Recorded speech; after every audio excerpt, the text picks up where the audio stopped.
Welcome to North Code, the #1 podcast for your Minnesota Vikings. I am your host and producer. My name is James Pagashnik. Thank you so much for listening.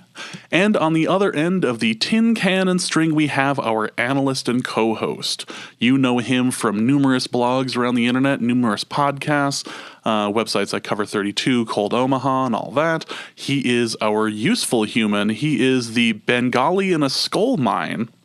He is Arif Hassan. How you doing, Arif? In Vikings adjusted terms, I'm pretty good. In Viking adjusted terms. Yeah. I like that as the caveat for that. Yeah. Things aren't good. Things did not go the way that we had planned. I think that is a fair assessment of what happened in the Philadelphia game. And that might as well just be an episode title right there. Things did not go as we had planned. I think we'll hit on a couple of good episode titles as we go through this. Yeah, even the section of the show that's not named episode names, like we're gonna hit. We're just gonna keep hitting them.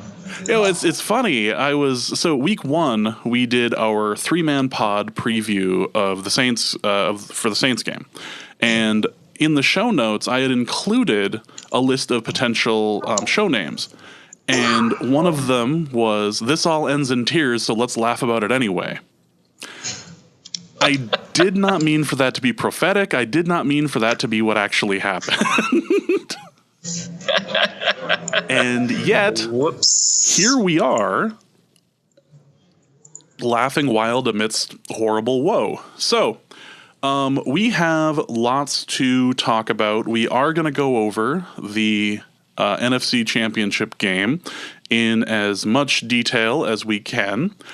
There was part of the game that I was just looking at through my fingers, but I did have the privilege of rewatching that earlier this morning, and let me tell you, I've been in a terrible mood ever since. Oh, weird. Why? I have no idea. Just, I just kept slamming my hand in the door, and I kept hoping for a different result, but I wasn't going to move my hand. It's like this pain will go away eventually. So before we begin, I did want to mention that we had our newspaper giveaway, and as a result, we had a lot of donations that ended up getting sent out to us. And Dusty mentioned one or two of them on the show last week, but what I wanted to do was just go through our list of donors and a couple of notes that they had sent.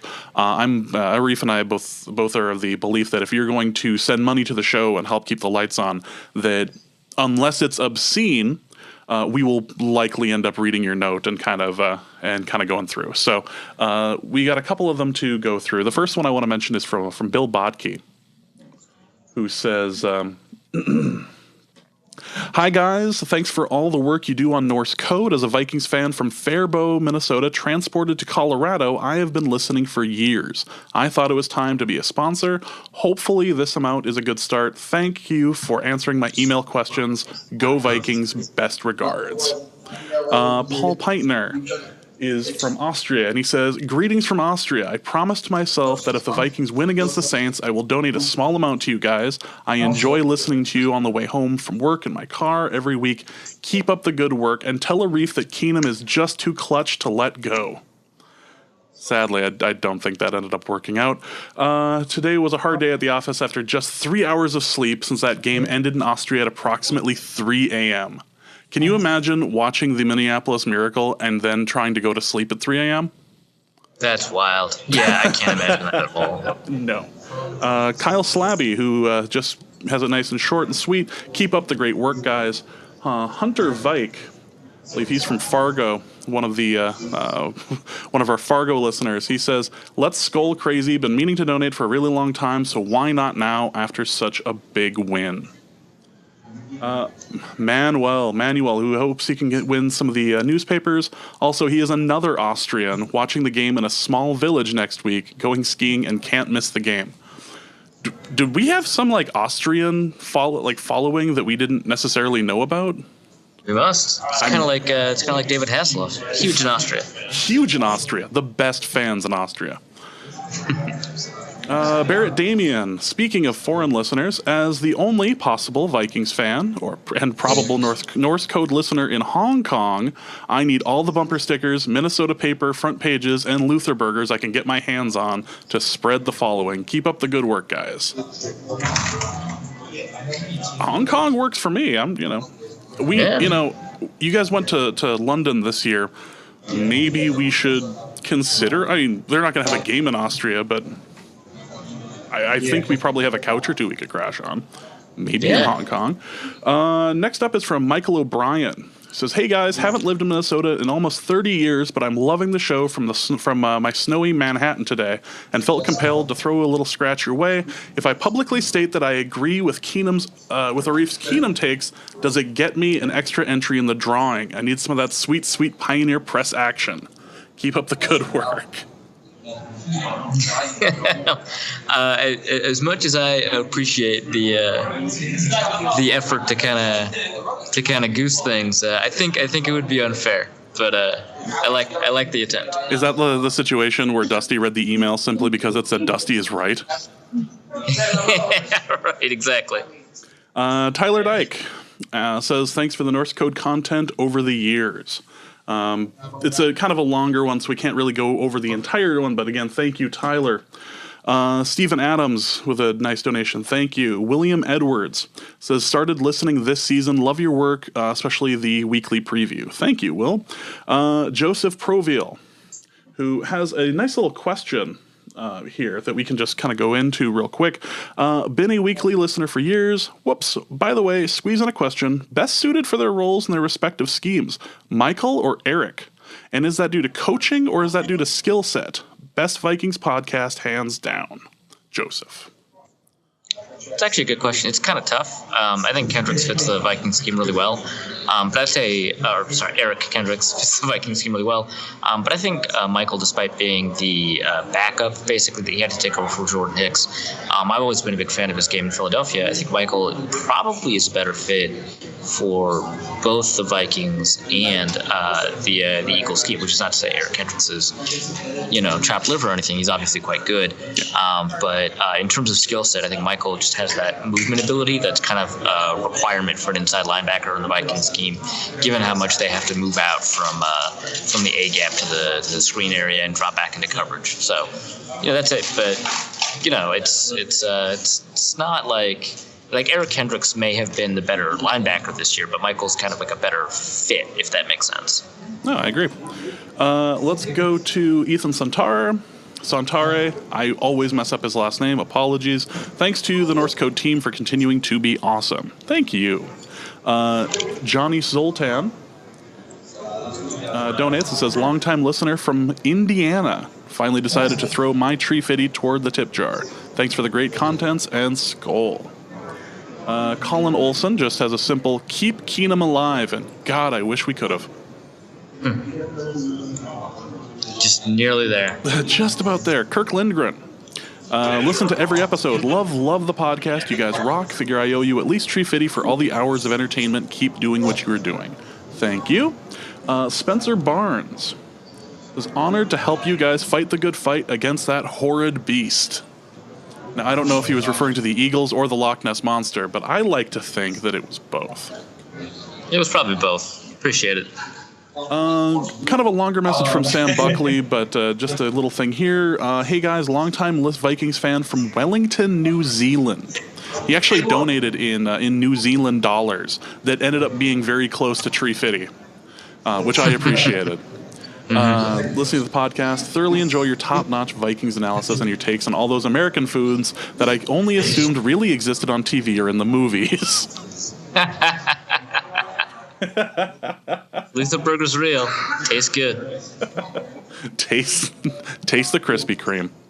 God, that was like I'm a fat guy, and even Krispy Kreme was too much for me. Like I couldn't handle that. a side note, so I'm here in Mobile, Alabama, covering the Senior Bowl. So every morning they put out there's just this enormous amount of Krispy Kremes, just like dozens of boxes out on the table in the check-in hotel. And so the media, they just gobble it up, right? We're just like, I've had 3 today. Can you still feel your feet? I can't feel my teeth, if that counts. So there is Coke in them. Okay. Yeah, right. But we all kind of suspect. We haven't confirmed. We all kind of suspect that it's like a test for the prospects here. See if they can resist temptation every time they walk by the Krispy Kreme table. So they have scouts watching the Krispy Kreme tables. Yeah. We, of course, have all failed the test. I'm okay with that.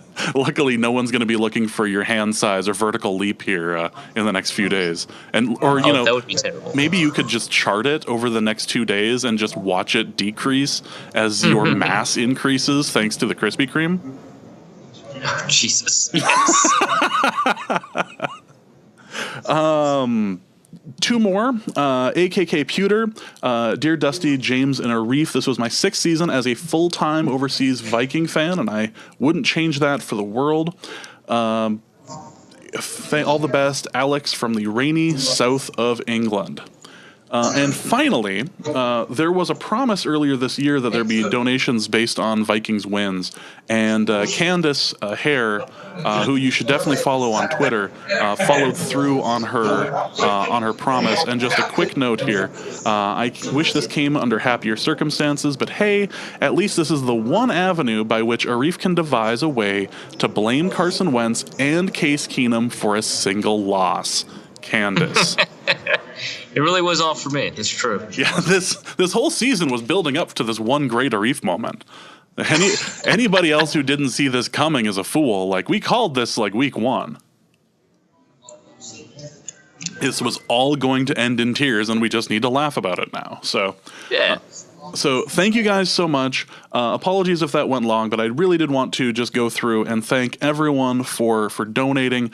This show would not be possible without your guys' support. We really appreciate everything you guys do in the way of donating, in the way of spreading the word about the show on social media, on Twitter, on Facebook, everything. We would not actually be able to do this show without your donations today because Arif is using our MiFi because the hotel Wi-Fi is being used by every every college football writer in the nation. So we are able to do this show thanks to your support. So again, we really appreciate it. If you would like to throw Tree Fitty our way and keep the Loch Ness Monster at bay, you can do so at paypal.me/NorseCode, or you can go to patreon.com/NorseCode and be a monthly subscriber and donate that way. It ends up $1 a month, $2 a month, whatever you'd like to throw our way. A lot of people do Tree Fitty. $5 donations do get the bumper sticker. And everyone who donated will be getting something from us here. So guys, thank you so much for helping out. And we have one more bit of housekeeping to discuss. Dusty has decided that this is going to be his final season with the Norse Code. As the season has wrapped up, we are saying goodbye to longtime host and crunchy food aficionado, Dusty O'Connell.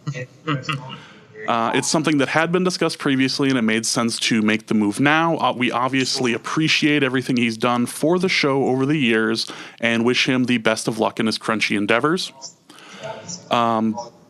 It may even just be simple as if someone is going to hurt this much, that they should just do that to themselves, as opposed to redoing that through the Vikings, which I think Oprah said something like that. Future President Oprah calls that empowerment. Yeah, exactly. Oprah calls that empowerment. So, we appreciate it. But again, we appreciate everything that Dusty has provided thus far over the years. He's obviously one of the you and Arif started the show. So, but we really appreciate it, and we are going to be moving on. And as a result of the sadness that happened in Philadelphia.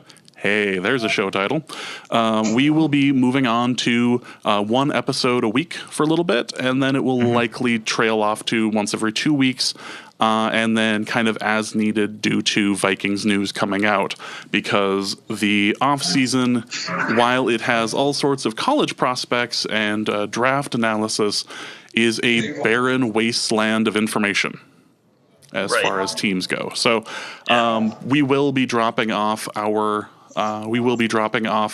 content a little bit, but again, that is simply because there just isn't that much content, and you can only hear so many Case Keenum takes from our from the two of us, right. before your ears start to bleed. So that is that's kind of all the housekeeping stuff to take care of before we really begin here. So quick question, where were you watching the game?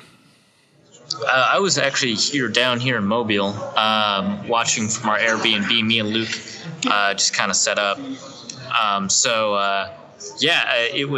watched on it's really nice HD TV, and one of our friends, Ethan Young, was with us too, and it was excruciating. And the thing is, it's, blowouts are different, right? Blowouts are way different than close games where you feel like, maybe they can pull it back. It's just like a slow execution. It's like when a guillotine is just moving at a snail's pace, it's like the longest 10 minutes or the longest 15 minutes was that fourth quarter.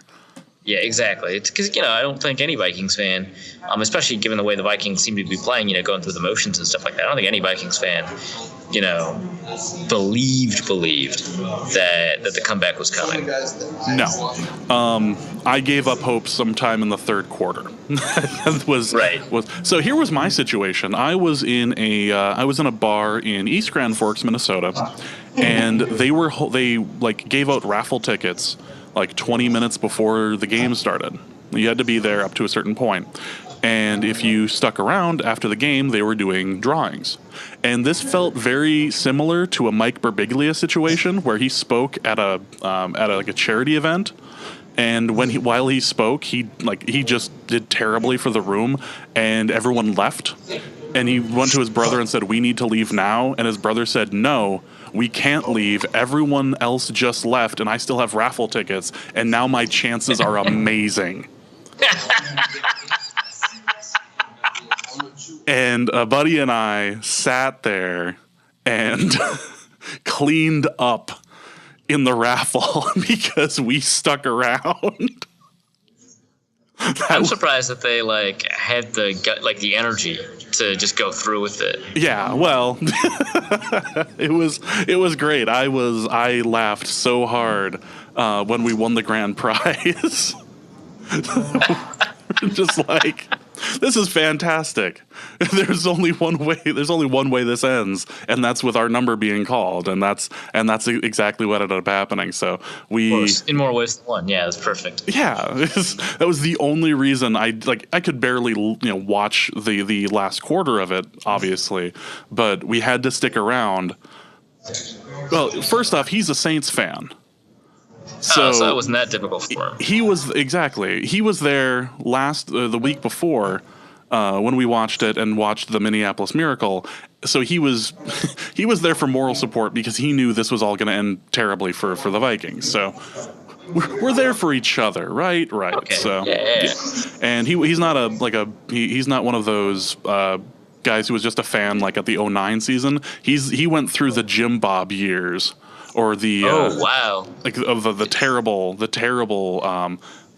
Saints quarterbacks. So he's been there for the long haul. So there's a little bit of respect there. But yeah, it was fun to win something after such a terrible loss. Yay, Wings. So before we started today, I sent out a tweet to the Twitterverse. I hate that phrase, but asking for potential episode names for this show. Thank you, Norse Code listeners. We've got a few great ones here. Potential episode names for this one: Throw in the damn towel. It's a good one. This one is a quote from the Hulk Hogan theme song: "When it comes crashing down and it hurts inside." All right. Oh dear God, why? Classic. Beating a dead horse because another horse got punched after the game.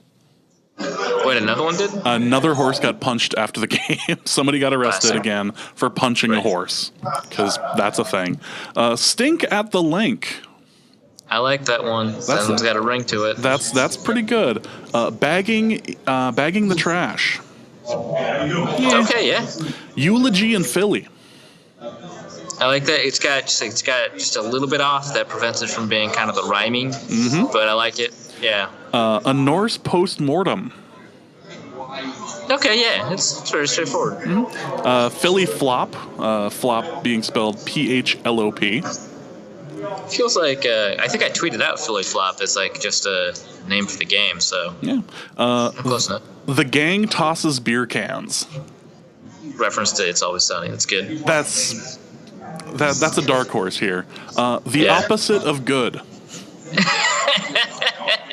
That's a deep cut from our show, I think. Yes, it is. That one. A Viking funeral. Very appropriate. I like that. This one was one I threw out, just because it's the name of the Hillary Clinton book. What happened? You know, I hadn't considered it from like the perspective of it also being the name of the Hillary Clinton.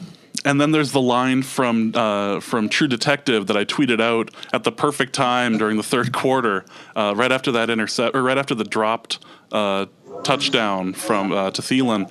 Death created time to grow things that it would kill. Jesus. Just dark. That's so good. And that one got a ton of traction. Yeah.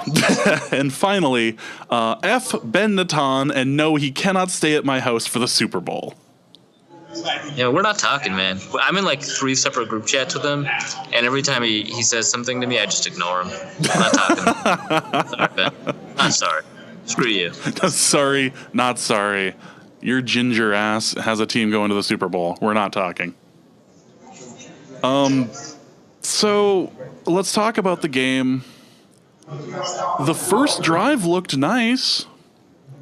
Yeah, it was a drive where a touchdown was scored.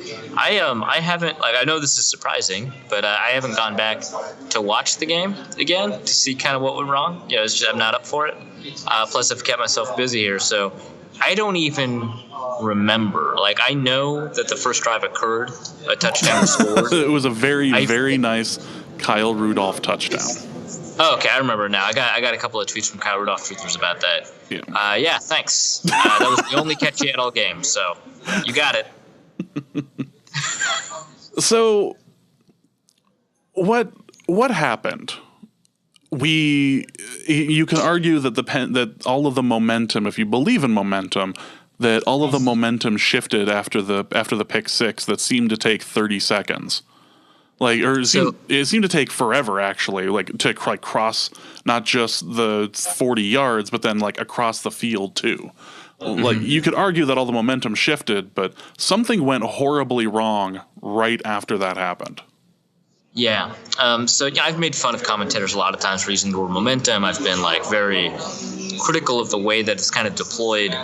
And how it's kind of too broadly used, and we don't really think about what it should mean when we do use it. But that doesn't mean I don't believe in kind of the underlying concepts behind it. I think anybody who's been in a competitive activity kind of feels, that what that feels like. The only issue for me for momentum is usually different players respond to the same events in different ways.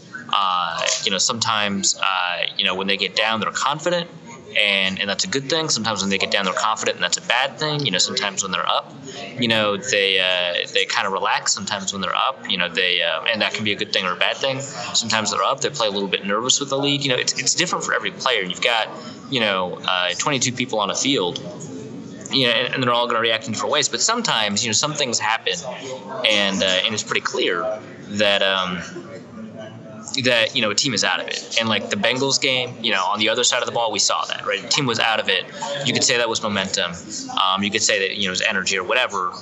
But the Vikings mostly, were out of it. I think Andy Carlson pointed out that, Linval Joseph was playing hard every snap, even after the pick six and after most of the team had, quote unquote quit. And I don't know that they necessarily quit. I think they just kind of played with a lot less energy. And so. Yeah, other than Jerick McKinnon, who was bouncing around like a pinball out there, he was clearly auditioning for another team. Yeah. He was ready and happy. The Vikings hadn't used him for like 6 games, so he was good to go. But yeah, so whatever it is, their energy was sapped, and I think that pick six played a pretty big role. And it's weird, right? Because they just gone through a miraculous comeback. That's the name of the comeback, right? And so it's a team that should, for all accounts and purposes, they should believe in their ability to come back. And I remember before the Saints game, one of the things that we were talking about with Case Keenum, and this actually applies to the whole team. We shouldn't actually just confine it to Keenum, because it applies to the whole team within this construct, right? Which is that we haven't really seen them tested in a comeback scenario. And we saw, I think, one instance in the regular season, and then obviously this thing in the Saints game. And then this is a good example of kind of what the other side of that is. And so, the entire team it didn't feel like that they were prepared to play with such a substantial loss. A lot of things failed. There were only a couple of good players on defense. Probably Eric Kendricks.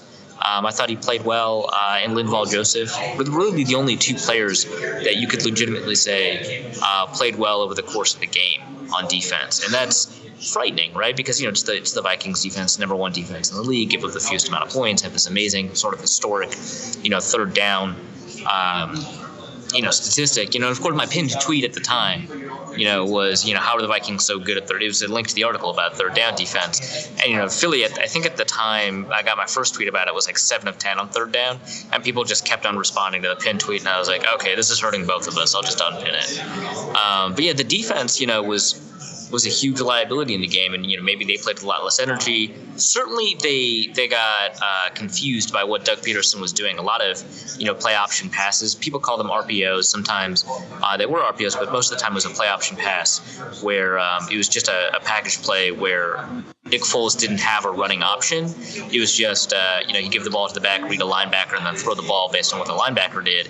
And so he didn't have a run option. So that's not quite, what it is. People were calling it an RPO. It's close enough. Whatever it was, it really hurt the Vikings, and they exploited Barr a lot in that capacity. And so defensively, obviously, the Vikings were just way behind. And that's not great. Because it's how they've driven a lot of their wins this year. Yeah, and the third down defense especially was gone. It hurt. Dusty had pointed out that if you guys are watching, Zach Ertz is getting the ball every time. If you just stop him from being a threat, you will be able to stop them. Nothing. Just Zach Ertz destroyed us, and Alshon Jeffrey continues to own Minnesota whenever he plays them. Yeah, which is wild because Alshon Jeffrey hasn't actually had that many snaps against Xavier Rhodes, and because Rhodes is injured in this game, there's actually a lot of moments where he's lined up against Trey Waynes or Terrence Newman. Not that Rhodes played well against Jeffrey at all, by no means did he. But people would bring up the stat that Alshon Jeffrey scored more touchdowns against the Vikings than any other team, and you're well, he scored on Chris Cook and Josh Robinson, and it's not the same, right? But yeah, he actually destroyed Josh Robinson's confidence forever. So there's that. He didn't play a ton of snaps against Rhodes, and so in this game we're Rhodes will lock him up. It's fine. It's kind of a different context. And Rhodes did not lock him up, and then he had to leave.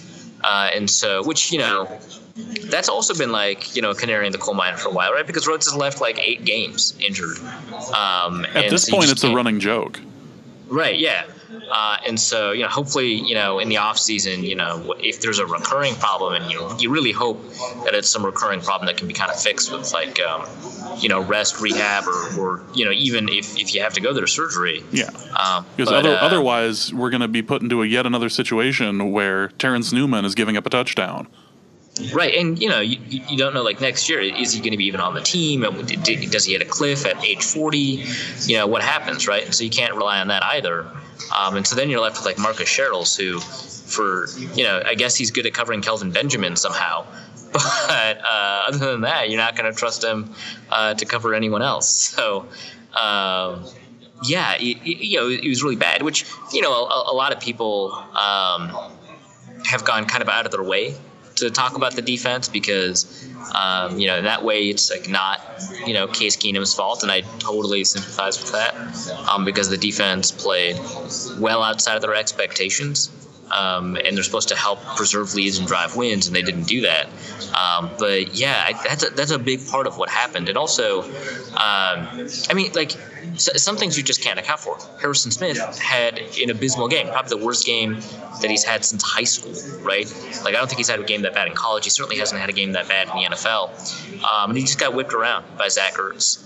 And that's a thing that, it's kind of hard to predict, but it happened, and it was a big part of, Ertz, converting a lot of those third downs and hurting the Vikings. So, some of those things you can't predict. Some of the things, you kind of had wished there were adjustments because those play option passes, it's not, easy, right, to defend against them because it's designed to attack a particular defender. But we've been dealing with that since 2012 when the Washington Redskins / Baylor under RG3, kind of took the NFL offense by storm. And then I'm not going to say it's solved, but there are solutions now, and we didn't implement any of those solutions. We came by kind of playing the same stuff. Yeah, there was some stuff schematically. There was some stuff kind of just from a luck perspective didn't play out. There's some stuff from just like, hey, it's this player's turn to have a bad day, so he has a bad day. So that's a big part of it. Offensively, it's Case Keenum played poorly. You can kind of divide fault however you want. I think he's part of the story. It's not like that pick six didn't happen.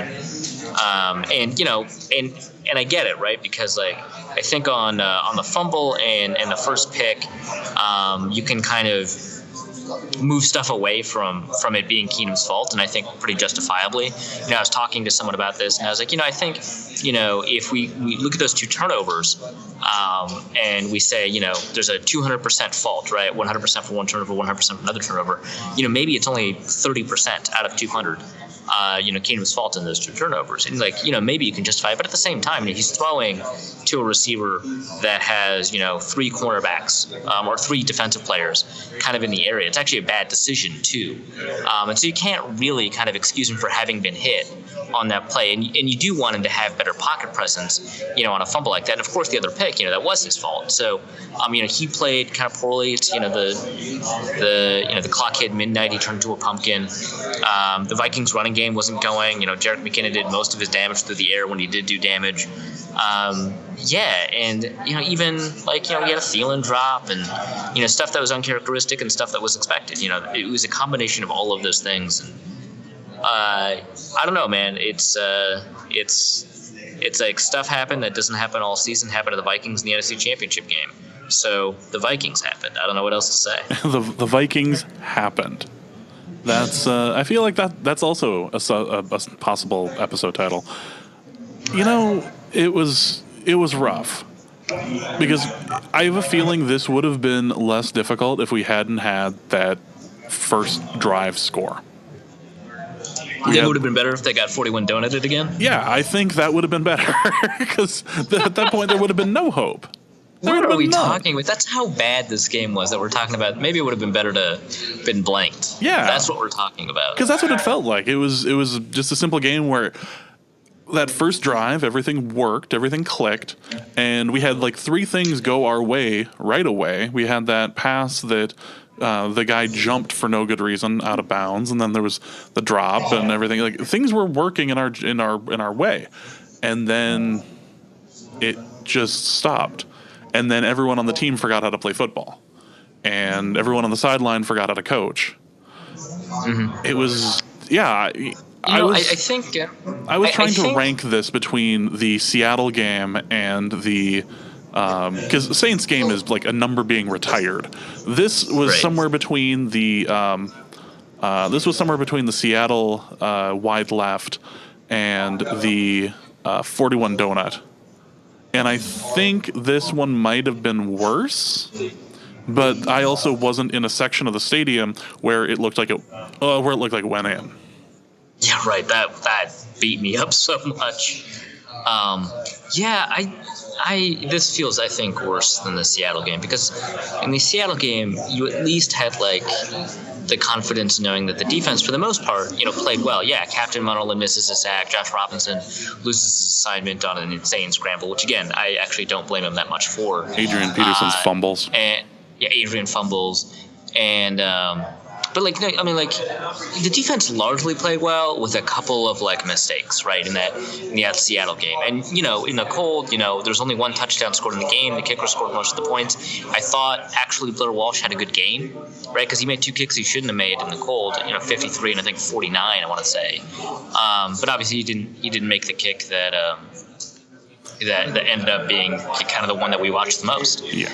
And so that game sucked a lot. It kicked us in the teeth, but I don't think that game matches this Eagles game, because I think you take this Eagles game in the context of the miracle that just occurred against the Saints, right? That Seattle game, Vikings kind of limped into the playoffs. I know they hosted, right? Well, they hosted, but it was one of those. It was one of those things where we had no earthly right being in the playoffs. We played enough to make it in, but the fact that we were hosting was kind of ridiculous. Right, exactly, and so that it just doesn't feel as bad. No, the better team showed up, and we played them as best as we could, and then we lost because of a kick. Meanwhile, we didn't play well at all this game, except for the first 3 minutes, and as a result, it was just watching us just get beaten up and down the field for 58 minutes. Yeah, I think going back to 98 obviously I think is number 1. And I think 41 Donuts number 2. For me, the 7 points, I think it would sting me if it was 5 points or fewer. I think 6.7 points, it doesn't feel pathetic. But if it's 2 points, if you score on a safety, I was gonna say, and that's the only thing you get, that's awful, right? Nick, and not even because we tackled them, because Nick Foles got called for intentional grounding while throwing from the end zone. Right, or he Orlovsky's it, right? Yeah. That's right. It could, yeah. I mean, if he Orlovsky's that it, that's more still pathetic than I think the 0, right? If he Orlovsky's it, we chased him out. But if he throws it, I think that's worse. Yeah. But and I think a 2 point, 3 point, 5 points, that I think just it looks embarrassing versus a 0. It's kind of I remember a kid in my class. This was in 4th grade. This is the first time I've ever thought about it like this. In 4th grade, I saw a kid in my class got a 7 out of 100 on a test, and it hit me immediately oh my God, that's way worse than 0. That's clearly worse than 0. And that feels like it would be the same thing if it was 5 points or fewer. The 7 I can handle, and so I think the 41 Donuts worse to me, especially because I think that 2000 team, I don't know, it just felt like a team that, not that you can't believe in this 2017 team, obviously you can, but the 2000 team just felt like a team that should have done super well.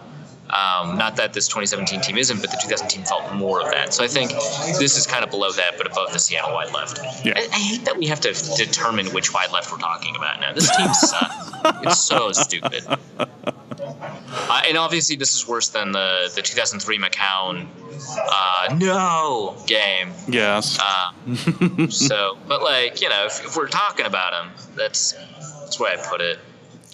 Yeah, I'm going to agree with that. And then obviously the Saints 2009 has its number retired up in the rafters, and we just never talk about it. That game felt like we were paying our dues a little bit. Yeah. Far through 7 interceptions all year? That's impossible. Oh, okay. Yeah. Now they're coming in. Oh, okay. This was just a delayed situation. I get you. Right. I get you. Speaking of, I had a blast doing the 2009 recap with you. That was good. We had more feedback about that show, positive and negative, Mostly positive for those who watched the show, and mostly negative for those who refused. But we had more feedback over that show than anything else we've ever done in the history of this show. I expected this to go down awful, right? Go down like dishwater, right? Like I didn't think that this would be something that anybody liked, but people really enjoyed it. Yeah, that was really cool. And just looking at the numbers, if we can believe the numbers that we were looking at, it was rivaling most of the regular season episodes. Which is either a situation of people really liking it, or that just automatically downloading it, listening to it for the first few seconds, and going, "Oh God, no," and then stopping. Either way, totally cool with it, still counts. But we may look into doing something similar to that this off season as just some form of content, because we had a blast doing it, and that was really fun, despite the fact that we all knew how it was going to end and all that. But people seem to really enjoy it, so we will probably have to revisit that in the off season. However, we will not be watching this Eagles game. No, absolutely not. That is a guarantee. We will not be doing that for a very long time. After rewatching it, I have no desire to see it again for quite some time. And you know what the best part about this is? Unlike other losses where it's like, oh, it's the Blair Walsh kick, or oh, it's the Anderson thing. There's no one play you can show in this over and over and over again. This is just the game itself. So Fox can't have a montage for it. Oh, yes, it can. It can. Drop, touchdown, pick six, fumble, another pick. They'll figure it out. I'm selling them short. Yeah, right. They've been exquisite in dealing pain. So, I think the bar screaming no. And when I was watching, when they showed the montage of missed kicks against the Saints, the whole bar just was about to throw things at the TVs when they showed that. So back to the Eagles game. I have in the notes here, blame goes to, and then a question mark. Obviously, there's a lot of anger toward how the defense played and specific players. There's anger about how the offense played. There's anger at the coordinator. There's anger at players. If you're going to point the finger, if it's all of these things, do you point it at Zimmer? I think he definitely shoulders a lot of the blame. And, a lot of times people will say, well, the team lost, so the coach is to blame. But, which that's not an awful heuristic, but you always got to keep things in context, right? And so within the context of the specific game itself, obviously I think the lack of defensive adjustments was glaring. Again, I mean, it's not like Philadelphia was doing a bunch of different stuff, even in the fourth quarter. The lack of defensive adjustments, lack of offensive adjustments, I think. Finding ways to take advantage of what Philly was doing on defense. It wasn't like they weren't doing nothing. We broke down a whole show about the kinds of things that the Vikings could do, and when the Vikings did it, a receiver got open, which it wasn't always a successful play. Maybe it was an incomplete pass, or there's pressure on the play or something like that. But the Vikings kind of moved away from some of the stuff that seemed to be working. And that's on coaches. It felt it didn't feel like time management was a huge issue, but it's only an issue when games are close anyway. So whatever. But it felt like coaching was a big problem, and then you can take it, you can move it from coaching a game to coaching the week. It really feels like the Vikings were unprepared for the week. That's obviously a coaching issue. You could say, hey, they're emotionally sapped from the Minneapolis Miracle or whatever, and that's a thing. That's humans, whatever. Maybe that's the case. Ben was warning us about this when we had him on the show, and maybe he's right, maybe he's wrong. But if that's the case, the coaches did a poor job, focusing the players. So you could say that's a coaching thing. So that's kind of at the weekly level, and then you can move kind of at the season level, and I think that the fact that the coaches felt stuck with Keenum because they didn't want to play Bradford. I mean, they would have, right? If they felt like it would have helped, right? You think anyway, right? And they didn't play Bradford. Right, and they activated Bradford over Teddy over the past two games, And ostensibly, because he played well against the Saints, he activated him against the Saints. Why was he activated against Philadelphia? Well, no one cares now because the game sucked, so that's all you talk about. Maybe it's because Zimmer believes in revenge games. Maybe it's because he believes Bradford's a genuinely better quarterback than Teddy. But maybe it's just because we just don't know anything about Teddy after having not played for 2 years. He played like 8 snaps, 2 throws, and he said, I think today he was published in Pro Football Talk that he kind of wished that he had seen more of Teddy play. And it's like, well, whose fault is that? I mean, there was a ton of opportunities for you to put Teddy in. And not only that, when you did put Teddy into the Bengals game, you were playing to win. I get it. You ran the ball a lot in order to drain the clock. The Bengals weren't coming back. You could have used this as evaluation tape, right? You could have actually called real passes. Because, Teddy didn't look good. I'm not going to say the incompletions were his fault. They weren't. They hit the receiver's hands. That first drop back, he looked nervous as hell. Fine, that makes sense. Just have him throw the ball a little bit more. It's ridiculous. And there was I think there was time in the Bears game. There was time for Bridgewater to play, and it was on the coaching staff not to have played him. And I think the reason he was inactive is because they were uncertain about what he could do after being out. Why are they uncertain? Well, because they didn't play him. So at the season-long level, there's something there too. And maybe Bridgewater would have never have been better than Keenum, but it's totally a possibility, right? Keenum was playing well. Bridgewater, hasn't played for 2 years. It's totally possible, but we didn't know, right? And so that's on the coaching staff.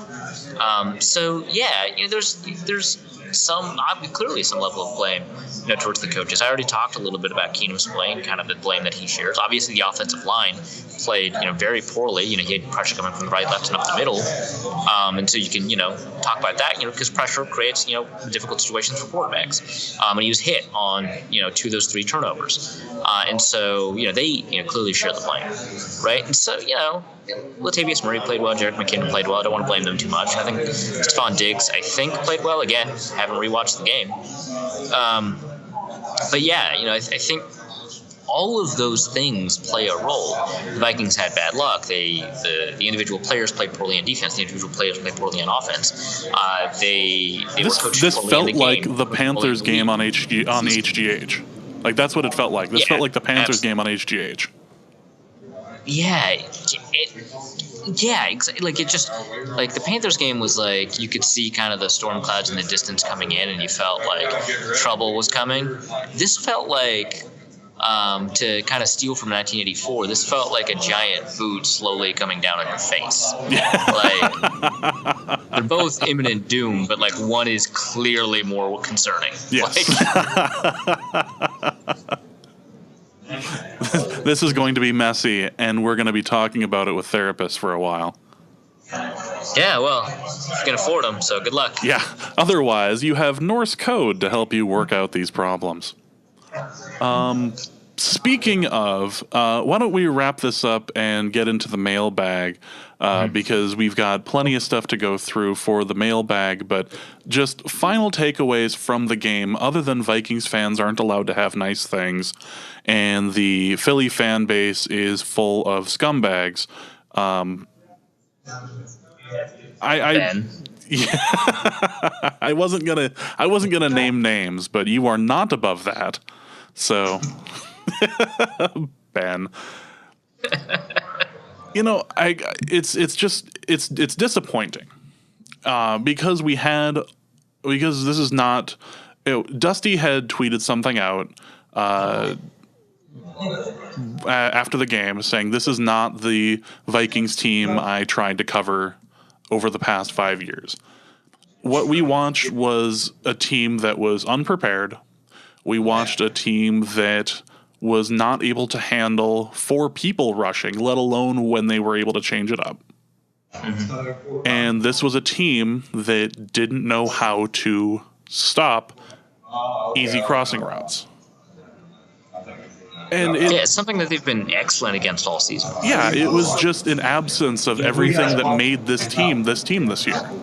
So, and you knew it was over by the middle of the third quarter, which hadn't happened this whole year. We were competitive. We had a fire. It was there. And watching Linval Joseph toss people around and watching Everson Griffin just almost get there was just painful. It just it's a damn shame. Yeah, But and like the thing is, like, we also did see this kind of like. So I went to a debate tournament on Saturday. I was judging a debate tournament. A lot of debaters, obviously, a lot of debate coaches, debate judges, people who kind of pride themselves on being rationally centered. And so they know that I'm a Vikings writer, and so they talk to me about the game. And they knew before, they knew before the game, like, and some of it's just kind of like maybe attempting to reverse jinx yourself, but a lot of it is just like preparing themselves for something the Vikings have been preparing them for decades. How are the Vikings going to lose? That's the number one question people ask me. These are people that know on paper that the Vikings are a better team. We know that. We talked about it. Hell, we brought an Eagles guest on, and he basically agreed. We know that that the Vikings team are a better team on paper, not even by a small margin, too. And these people who are like very kind of deliberate in their thinking, they require sort of evidence-based thinking, just as a matter of like how they operate. They were just like, Arif, I want to know, how the Vikings lose. Is it going to be their third down defense? Which, yes. Is it going to be Case Keenum? Which turns out, yes. Like, is it going to be, this? What is it going to be? And they all agreed that it wasn't going to be a missed kick because that happened too recently. So, we knew. it was going to happen. It just was going to be a question of how. And when we look back at this, so you can just look back at the disappointment of just the team that showed up that day is not the team that was playing and or that had played the previous 17 games. So it's too bad.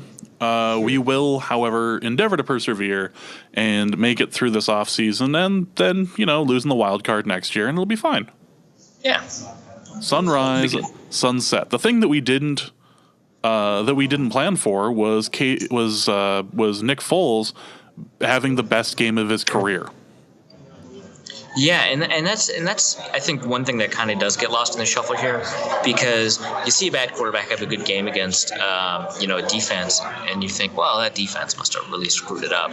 And obviously the Vikings defense did screw it up. They couldn't get over picks. But like Nick Foles played like genuinely well, and in the way like it's not just like his stat sheet was good, which obviously ended up being pretty all right. I think he can be proud of that box score, but he played in ways that make you think this is what a good quarterback looks like, right? He stepped up in the pocket, did well against pressure, moved well on the run, just had a really short release, flicked balls downfield with perfect accuracy. Like, he looked really good, and like, what a time for that, man! Really. Yeah, if you're gonna break out the best performance of your career, you might as well do it against a historic defense, and in a situation where you can cause all of Vegas to be turned on its ear. So, kudos to you.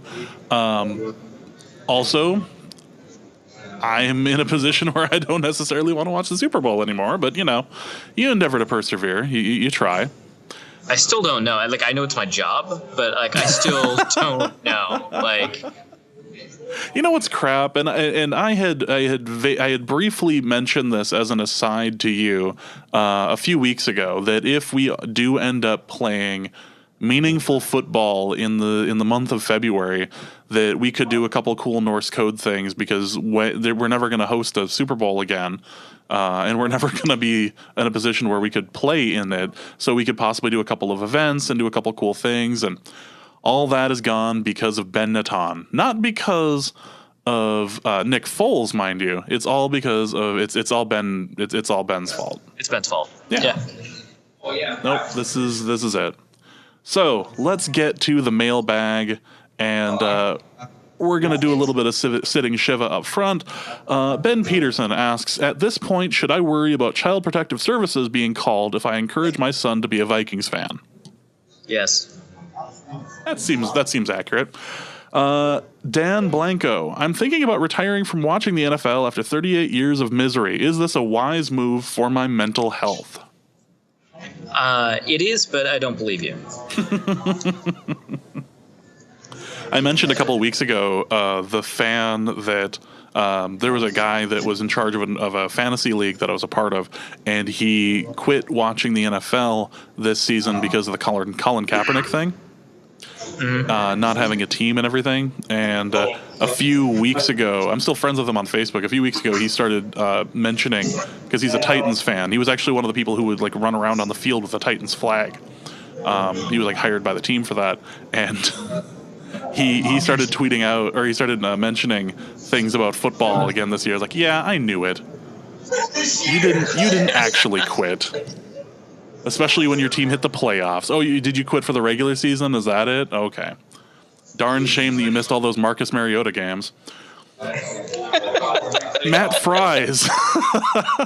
Matt Fries asks, is life pain? One of the arguments that I lost to in debate for the very first time I did college debate was that it is immoral to bring children into the universe because pleasure doesn't exist. It's merely the absence of pain. And that pain is reality. And if you believed in like a utilitarian framework, right, like you believe in the greatest good for the greatest number of people, you would not bring children into this world. Yeah, touche. Life. We covered this in the Delvin Cook thing, which I should put in the... if you didn't listen to the Delvin Cook episode, the injury episode, I also included it in the end of the year clip show, our wailing wall of of questions about Delvin Cook. And I believe it was the Princess Bride quote that life is pain. Anybody who tells you different is selling you something. Yeah, that's perfect. Yeah. Kyle Slabby asks, why do we consistently lose big games against the most deplorable fan bases? I know a lot of people hate the Seahawks fan base. I like them. Well, that's because when you're finally done with the Vikings, you're going to become a Seahawks writer. We've already we figured this out like 4 years ago. The people at Field Gulls love you. Yeah, I mean, yeah. But I mean, like, Danny Kelly's gone. Danny Kelly's gone from there. I'm sure you could find a place. Yeah. I mean, like, but the reason, like, I interacted with them so much is because they were so great. You know, I hung out with a bunch of them. But, I mean, Seahawks fans I've hung out with, great people. And one of my favorite writers at ESPN, Mina Kimes, Seahawks fan. So, like, the Seahawks fans aren't that bad. I will agree on the Philly fans thing. The F. Millie stuff, that was a little too much, man. And you know, honestly, this is worth pointing out too. A bunch of Eagles fans felt really bad about how the Eagles fans treated the Vikings, the players themselves, and Vikings fans in Philadelphia. So, you know, they started, you know, it's kind of the thing of the season. They started doing a bunch of donations to the Mike Zimmer Foundation. So I think, you know, that's worth pointing out. But I mean, as to the overall question, why do we constantly lose big games against the most horrible fan bases? Because I mean, I can't think of a more Vikings thing. Like, we share the experience if you lose to the of Jaguars, they're fun at least. Yeah. I mean, well, they're actually pretty brutal if they beat you, but still, they're fun. Leopold asks, what's the best way to watch the Super Bowl? With Tiger Balm on my eyeballs, or is bleach the better option? Well, I think Tiger Balm, you know, acts a little bit slower and it doesn't cause permanent eye damage, so I'm going to go with bleach.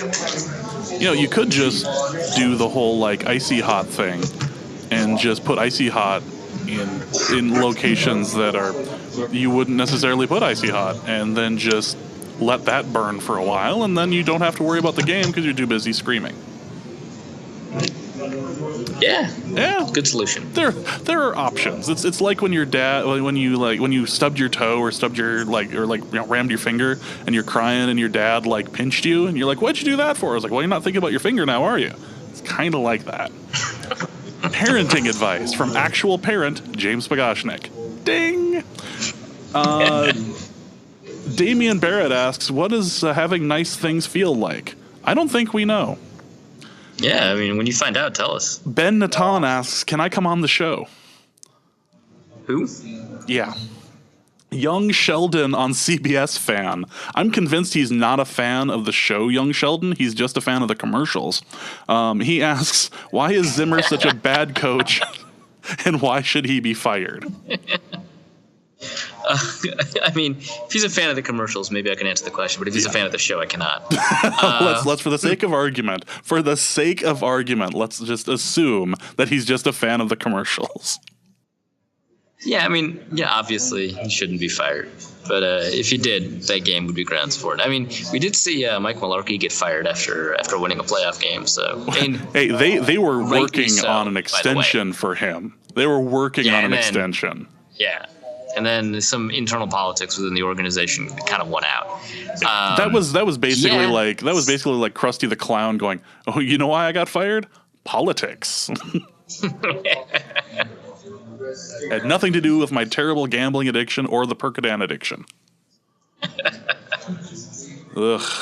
God, that was just not positive coaching. Matt Beckendorf asks, Zim said he called the same play one too many times against the Saints, and then the D lays an egg against Philly. Is it time for Zim to give up play calling duties? I mean, the number one defense in the NFL. I don't think so, but I would understand if he turned it over to George Edwards. But no, I mean, I wouldn't take away 17 games because of one. Actual head coaching candidate George Edwards. Rooney Rule candidate George Edwards. There we go. Next up is Matt Holmes, who says, a thought that crossed my mind today. A Zimmer scheme defense has only won one playoff game, by a miracle no less, in both Cincy and Minnesota. Is there a fundamental flaw or reason his defenses can't close in the postseason? I don't think he won a game in Cincinnati. He didn't. You're right. He's still referring to the one victory being the one against the Saints. Yeah. Oh, okay. Okay, got it. No, because I thought the defense actually played well against the Saints. Yeah, the second half it wasn't as good. But I think a lot of that has to do with how good Drew Brees played. And the defense played really well against the Seahawks. Really well against the Seahawks. One big play leads to the touchdown. Those things happen. The defense played really well in both of those playoff games. So, no, I wouldn't say that they can't close in the postseason. I think they played well in 2 of the 3 games that they played. Right? It was only 3. Yeah. Matt McKeon asks, how concerned should we be with our elite defense's sudden inability to tackle or cover anybody? Did the Eagles exploit a schematic weakness, or were Barr, Rhodes, and or Newman hurt, or did they just all pick this game to play like ass? I mean, these things happen. I think so. A lot of the postmortems of this game are like kind of looking at this game as if it's a reflection on the season, and sometimes that does make sense. In the 2009 postmortem, we all kind of understood this isn't happening again, right? I mean, Favre is dead, and they tried anyway, which bless their hearts. But we understood. But it's not over because of one game. Yeah, they shit the bed. I mean, they shit the bed against Pittsburgh too, but it's not over because of one game. It's a good team. It's a good defense. The coaching's really solid. You do have to figure out, what's going to happen to quarterback. There are some weaknesses that you want to address. Fine. But I mean, this defense is fine. It was the number 1 defense in the NFL, maybe number 2 by certain metrics, and it just had a bad game. These things happen. While the meteorite did strike and it was ugly, mankind will still go on. Albeit we will still blame the guy who is the president. It's just the way it is. It's the way it worked in Deep Impact. It's just how we do. Yeah, it's just how we do. Ben Boo asks, if not Teddy / Case plus Stefanowski, are there any offensive coordinator plus quarterback combos that the Vikings might bring in as a package? I don't think there's going to be any packages. So a rumor that just hit our Twitter feed was that it was going to be Darrell Bevell. Obviously, he's not going to be bringing Russell Wilson over. The hell you say? A lot of people hate that. Yeah, right. A lot of people hate Bevell. I don't, especially because we all know that Chili was calling the plays. So it's not as if the bad offense when Bevell was the offensive coordinator was entirely his fault anyway. So that doesn't bother me too much, and I'll do a deeper dive. So that's one of the ones. I don't think that what's his name, Ben McAdoo, is going to bring Davis Webb or Eli Manning in from the Giants. That's what we need. Let's just go the route of Eli coming in and just relive the heyday of the 2 weeks that we had Donovan McNabb starting. Well, it would either be Donovan McNabb or Favre, right? Because Eli takes some stupid chances. But I don't think that's going to happen. The other rumor I think was Mike McCoy, which I think that's people are pretty confident that's not going to happen, so that's fine. But it's not like he's going to bring like Paxton Lynch or Brock Osweiler over. So no, there's no OC quarterback combos that I'm interested in. And honestly, as an offensive coordinator, out of those three options, yeah, I can live with Bevel. I mean, people hate him, and maybe if I think about it more, I can relearn to hate him or whatever. But that doesn't bother me. I just feel like, if they don't feel Stefanski's ready, I mean, they're the only ones that would know. Stefanski, by the way, Kevin Stefanski's the quarterbacks coach for the Vikings. Maybe that's just how things are. Maybe he's kind of always destined to be a position coach, and us being kind of confident that he can move is just us not knowing. So maybe that's just how it is, and they have to bring an offensive coordinator from the outside. I prefer kind of an exciting quarterbacks coach from an up-and-coming offense, but that's not always going to happen. These retreads are getting kind of annoying, especially throughout the rest of the NFL. But, I don't really have strong feelings positively about offensive coordinator candidates, only negatively, which I think fits my brand too. That I think you're right on the fitting your brand situation. It's been fun watching the Panthers Twitter lose their mind over the hire of Norv Turner, and just going, oh dear God, what the hell are we doing? Why do we have a running quarterback with this offensive coordinator? Like watching that, insanely unimaginable. Oh, it's going to be so pretty. It's good too, because that Panthers team was getting good, and it's about time they get knocked down a few pegs.